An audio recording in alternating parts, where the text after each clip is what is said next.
Okay, so next I'm going to be talking about digital footprint and reputation.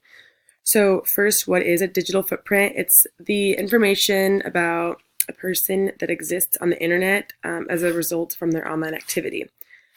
So, basically, whatever you do online is your digital footprint. And why is a digital footprint important? Because it is what builds the online reputation or impression of the things that you're doing online.